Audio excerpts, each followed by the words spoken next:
March 15th, 1944. 22,000 feet above the Ruhr Valley. The air is thin here, cold enough to freeze spit before it hits the cockpit floor. Through breaks in the cloud layer below, the industrial heart of Nazi Germany smolders. Essen's foundries sending black columns into the pale European sky. The drone of aircraft engines creates a steady, oppressive hum that vibrates through bone and metal alike. Lieutenant Robert S. Johnson tightens his grip on the control column of his P-47 Thunderbolt. Call sign, Half Pint. The nickname stenciled beneath the canopy in fading white paint. His breath comes in short bursts, fogging the inside of his oxygen mask. He is alone. His squadron scattered 15 minutes ago during a running battle with FW-190s near the Dutch border. Now, at the edge of German-controlled airspace, 9 Messerschmitt Bf-109s are closing in a loose V formation, their knife-edged wings catching the afternoon sun like scythes. If you find these stories of courage and strategy inspiring, please take a moment to like this video, subscribe to our channel, and share your thoughts in the comments below. Your support helps us keep these historical legacies alive. Johnson's radio crackles with German voices. They are hunting him. He can see them clearly now. Gray fuselages with yellow cowlings. The marking of Jagdgeschwader 2, Richthoven's old unit.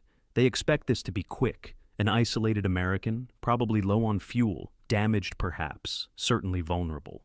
The lead 109 waggles its wings, signaling the others to tighten formation. They begin their approach from above and behind, the textbook killing position.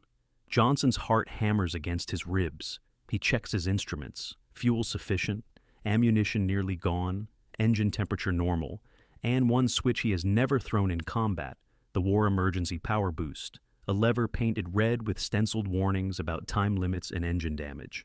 He toggles his radio. Any Thunderbolt, any Allied aircraft. This is Blue 4. I am engaged by superior numbers at Angels 22 over the Ruhr. If you can hear me, I'm going to try something. No response but static. The 109s are within 800 yards now. He can see the flicker of muzzle flashes. Tracer rounds arc past his canopy, bright lines in the thin air. This is the moment, the decision point.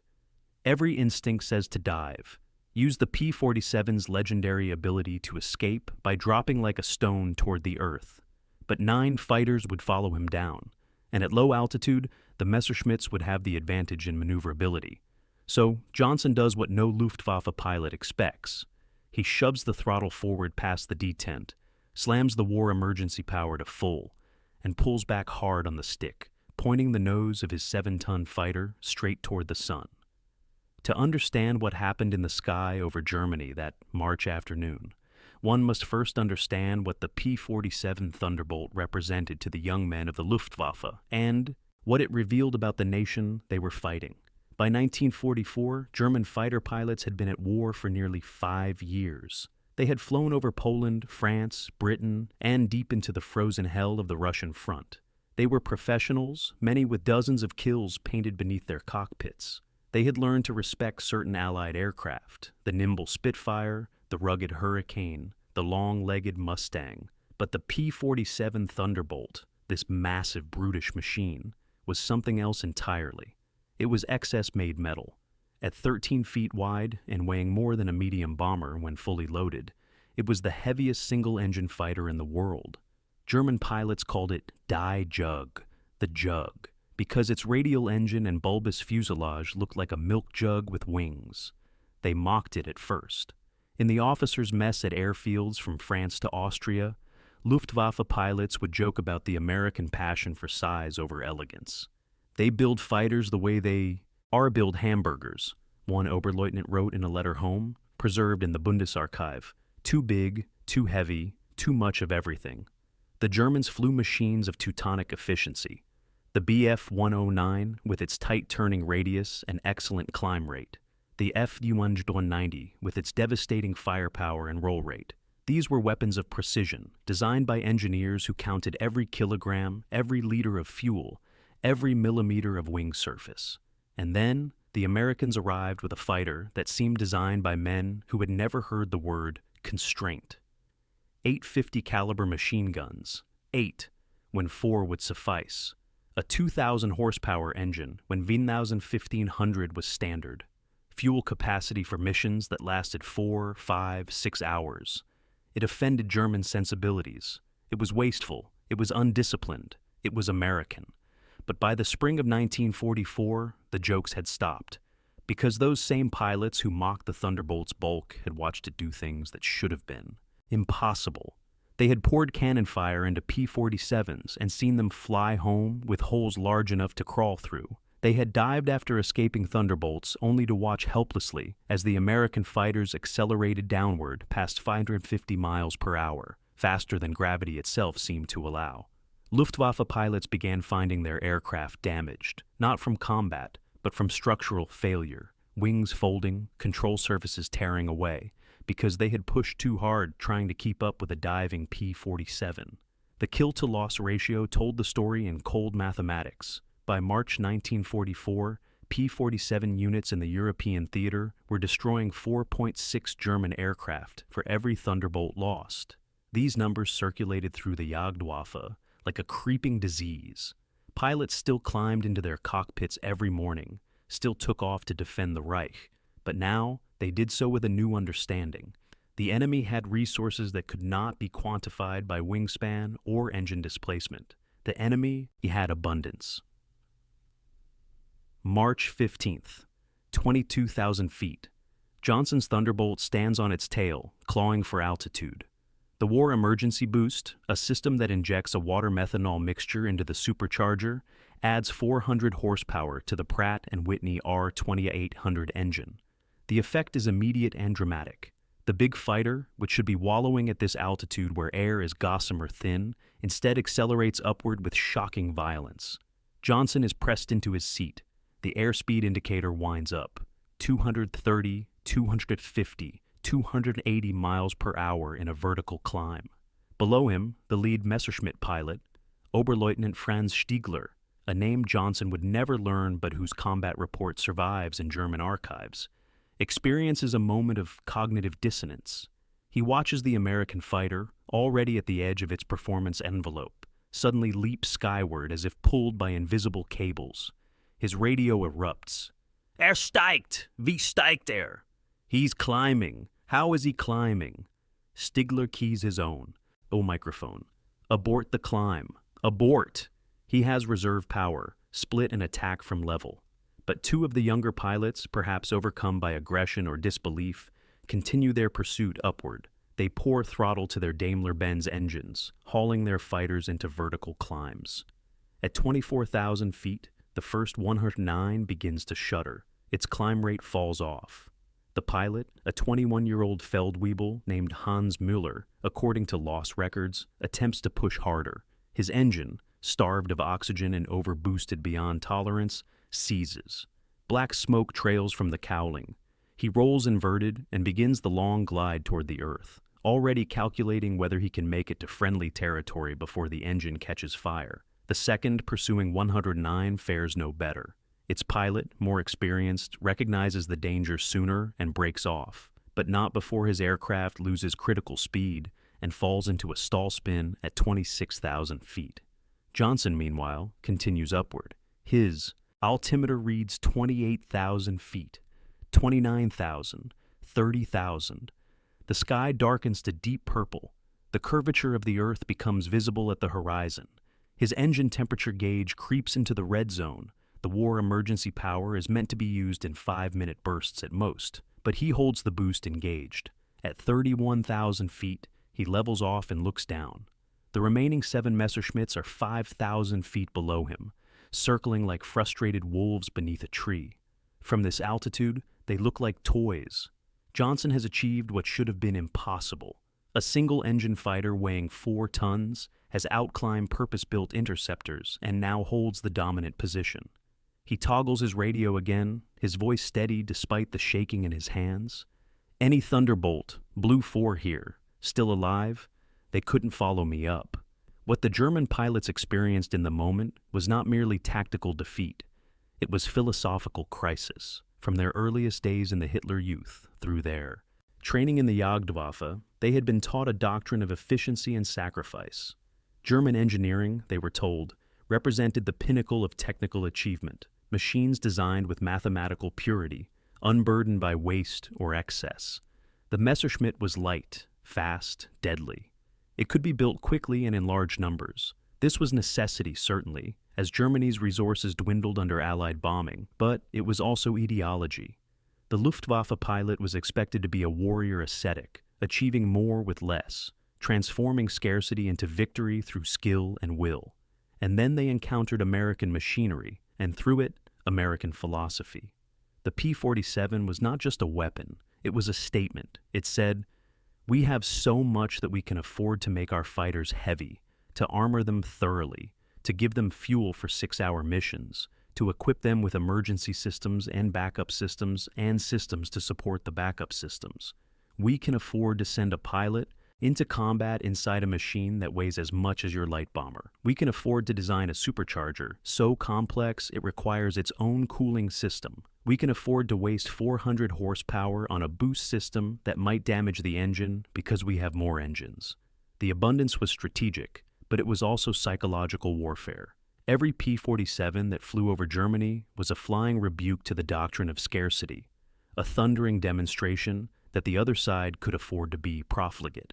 German pilots began to speak of it in their letters and diaries, texts now preserved in archives from Munich to Berlin. Hauptmann Heinz Knocke, an ace with 52 kills who survived the war, wrote in his diary entry from April 1944, "Today, I engaged an American Thunderbolt over Osnabrück. I hit him repeatedly with cannon fire. I saw the shells strike his wings and fuselage. Any of our aircraft would have disintegrated. The American flew home. This evening I learned from intelligence that the same pilot landed at his base in England. They counted 21 cannon holes in his aircraft. He was not wounded. His aircraft was repaired in 2 days. How does one fight this? How does one defeat an enemy who can absorb such losses and continue?" This was the question that haunted the Luftwaffe in the war's final year. It was not simply that American pilots were brave or that American aircraft were numerous. It was that American industry and American philosophy combined to create a kind of warfare that German doctrine had no answer for. The P-47's war emergency power system epitomized this approach. It was a calculated inefficiency, a system that shortened engine life, increased maintenance requirements, and added weight and complexity to the aircraft. By German standards, it was waste. But American strategic thinking operated from different premises. If a system could save a pilot's life 5% of the time, and if that pilot represented hundreds of hours of training and irreplaceable combat experience, then the system was worth installing even if it meant shorter engine life and higher production costs. The Americans could afford new engines. They could not afford to lose experienced pilots. This was the mathematics of abundance applied to aerial warfare, and it baffled German strategists who were accustomed to calculating in terms of scarcity. At 31,000 feet over the Ruhr, Johnson begins his descent. He has perhaps 10 minutes of fuel remaining before he must head for England. The Messerschmitts below him have broken formation, some heading east, others circling cautiously, unsure whether to re-engage. Johnson pushes the nose down slightly, gaining speed, and makes one firing pass at the scattered German fighters. His guns are nearly empty. He fires a brief burst more as gesture than attack. The tracers arc downward, no hits. The 109 scatter like startled birds. And then he turns west, toward home, toward the Channel, toward the airfield in Essex, where his ground crew will count the bullet holes and shake their heads and patch the aluminum skin one more time. He lands as the sun sets, the Thunderbolt's tires chirping on the concrete runway.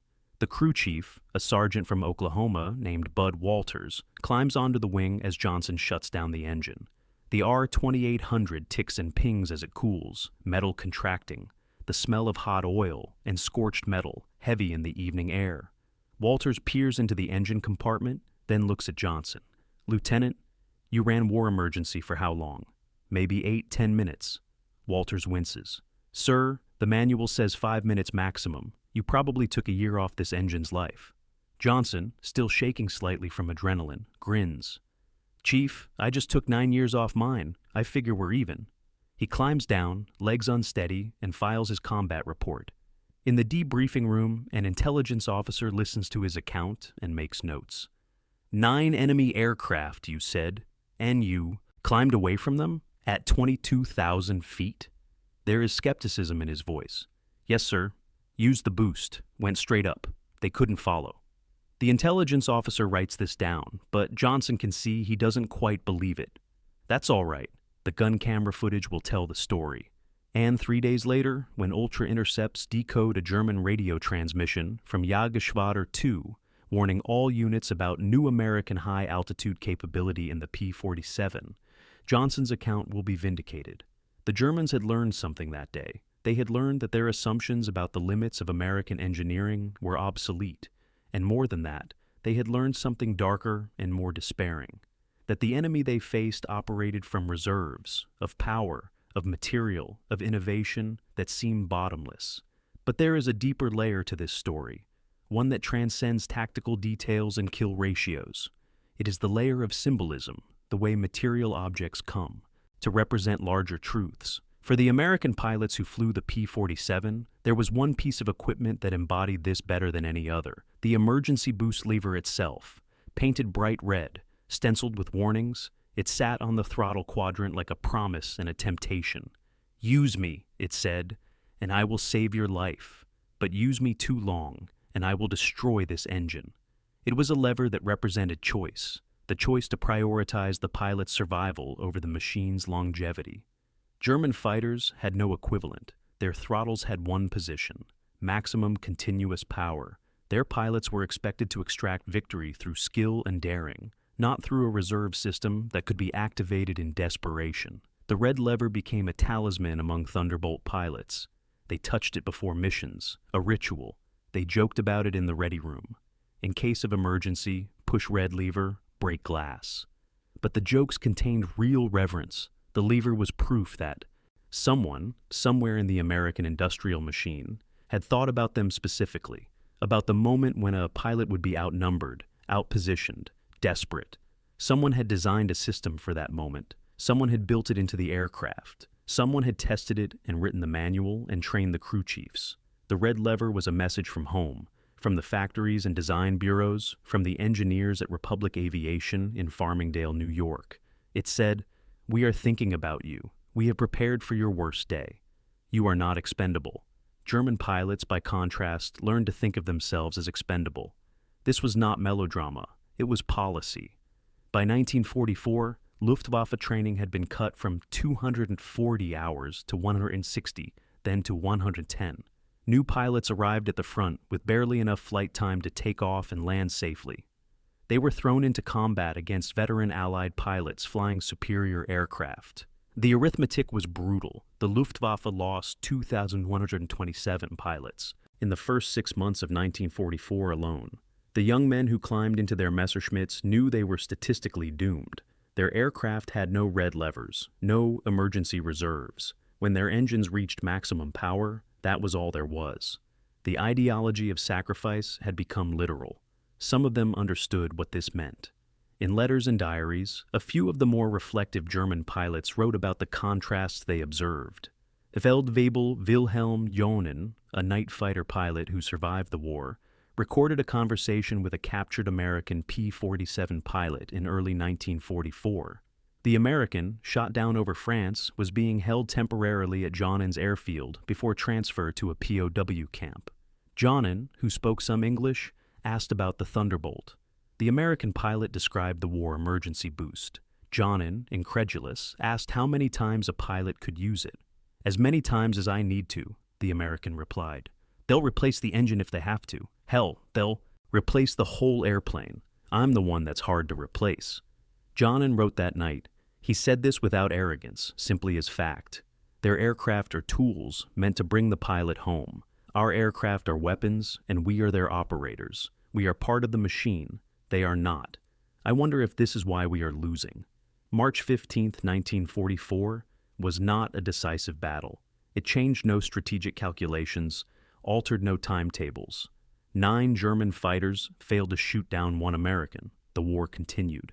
But in the accumulated weight of such small incidents, a red lever pushed, a climb that defied expectations, a pilot who came home, the nature of the conflict revealed itself.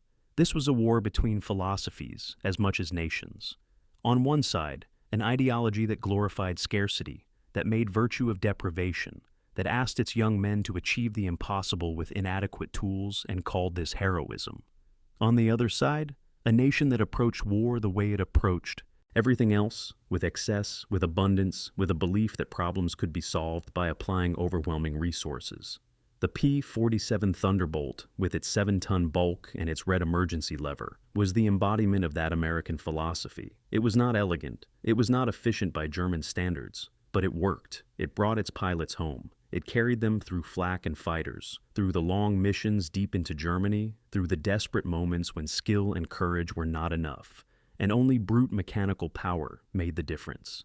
18,297 P-47s were built during the war, according to Republic Aviation production records. They flew 746,000 combat sorties.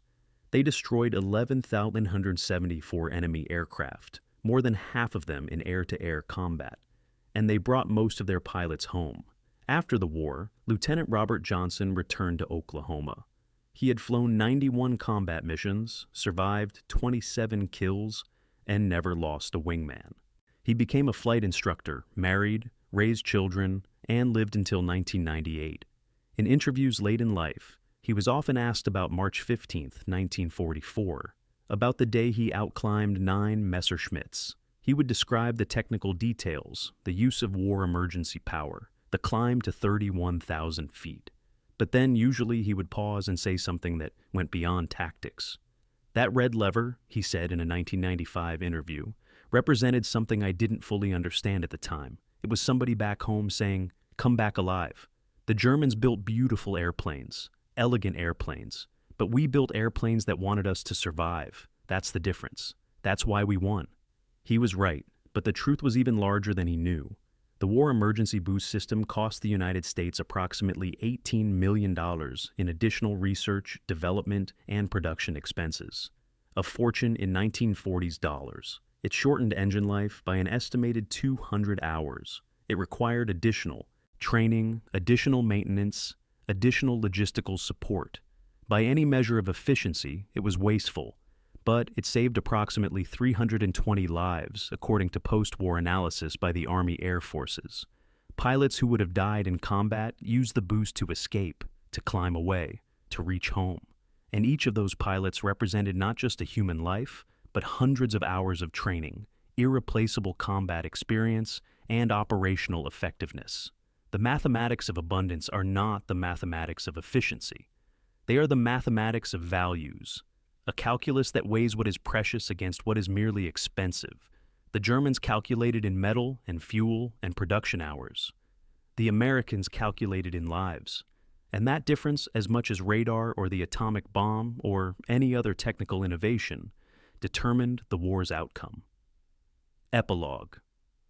On a spring morning in 1944, at 31,000 feet above the Ruhr Valley, a single American fighter stood on its tail and climbed toward the darkening edge of space, defying gravity and enemy fighters and all reasonable expectations. Below, 9 German pilots watched and understood in that moment something that their training and their ideology had not prepared them for.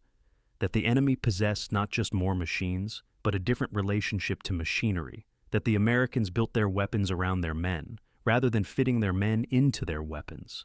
That abundance, properly applied, was its own kind of strategy. The red lever that Robert Johnson pushed that day still exists. The actual P-47 he flew, tail number 428487, half pint, did not survive the war. It was scrapped in 1946, its aluminum recycled into peacetime goods. But one of its throttle quadrants, including the war emergency power lever, was salvaged and is now part of the collection at the National Museum of the United States Air Force in Dayton, Ohio. It sits in a glass case, red paint faded, stenciled warnings still barely legible. Museum. Visitors walk past it daily, most without understanding what it represents. It represents the moment when a nation decided that its pilots were too valuable to lose. It represents the engineers who designed a system knowing it would shorten engine life because engine life was less important than pilot life. It represents the factory workers who built it, the mechanics who maintained it, the supply sergeants who kept the water methanol mixture stocked. It represents a choice made thousands of times in design meetings and production facilities across America to prioritize human survival over mechanical efficiency, and it represents, in a broader sense, the choice that democracies make, the choice to treat their citizens not as expendable components in a grand machine, but as individuals worth extraordinary effort to preserve. The war emergency boost was not just a technical system, it was a moral statement, cast in aluminum and steel. 70 years later, that red lever, faded and silent in its museum case, still speaks. It says that abundance is not merely material. It is not just factories and resources and industrial capacity. True abundance is found in the value a nation places on a single life, on a single pilot alone in the sky, outnumbered and afraid, reaching for a red lever and finding that someone, somewhere, had thought of this exact moment and built a way out. That is the abundance that won the war. That is the abundance that survives in memory long after the last thunderbolt fell silent and the engines cooled and the pilots came home. Or didn't come home, because not all of them did, but more came home than would have otherwise. And that difference, measured not in victories or kill ratios, but in empty chairs that remained filled, in families that stayed whole, in futures that were allowed to unfold. That difference is what the red lever represents. It is a small thing, a mechanical system, a few pounds of metal and tubing. But small things, properly understood, contain infinite worlds. And in the thunder of a Pratt & Whitney engine screaming at war emergency power, in the sight of a heavy fighter defying gravity and climbing beyond reach, in the simple fact of a pilot coming home, in these things, the larger truths of conflict and abundance and the value of human life reveal themselves, clear as the spring sky over Germany, where once a young man pushed a red lever and lived. Thank you for watching. If you enjoyed this historical deep dive, please like the video, subscribe to the channel, and tell us in the comments which historical figure we should cover next.